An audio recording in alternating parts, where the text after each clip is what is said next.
So you've said that you've paid much attention to the subject matter on this album. What are some of the main subjects that you explore on the record?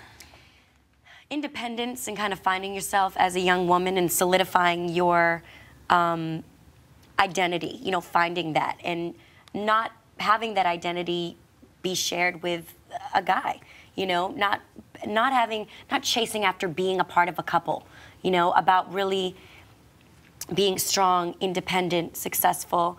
And this isn't an album about bashing guys, but this is about female empowerment and about having fun. But this isn't about, you know, begging guys to stay with you or anything like that. I think it's really important that you explore that issue because I think it's something that a lot of women struggle with. I mean, it's something that I struggled with for many, many years and still do to an extent. And yeah, me too. To hear it from a young woman is very inspirational. So I really applaud you for that. Listen, I mean, sometimes I write songs from a perspective of how strong I wish I could be. Sure. Because we all fall short and none of us can be, you know, these strong, independent women that we want to be at all times. Of course. We're still, you know, we have our emotions and sometimes they can get the best of us, but I want to portray something that's, you know, a picture of strength and all that. Rock on to that is what I say. Thanks. So, Disaster is your first single off the album, and you're working on a video for it currently. What can you tell me about the song itself? The song is about a relationship, this young, passionate love that takes a turn for the worse, and kind of this thing that you once held in your hand slips out of your control and turns into a disaster. But what I love about this song is that there's this sense that at the end, there's a whole world out there to explore. Indeed. Just because a relationship is over doesn't mean that your world is over. So, you know, there's that light at the end of the tunnel. And this song is just more aggressive than the pop records that I've come out with before. It's still a pop record, but it's, you know, it's not as polite. We actually have a behind-the-scenes look at the making of the video. Let's check that out right now. Awesome.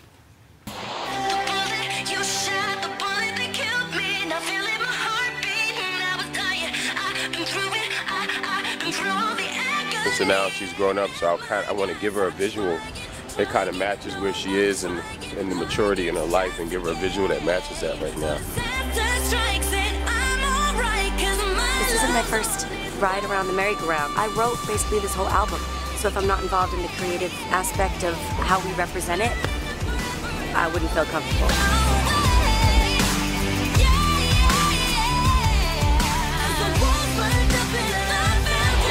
So it appears that you were really involved in the creative process for making it the video. What was that like for you, and what exactly were you involved in?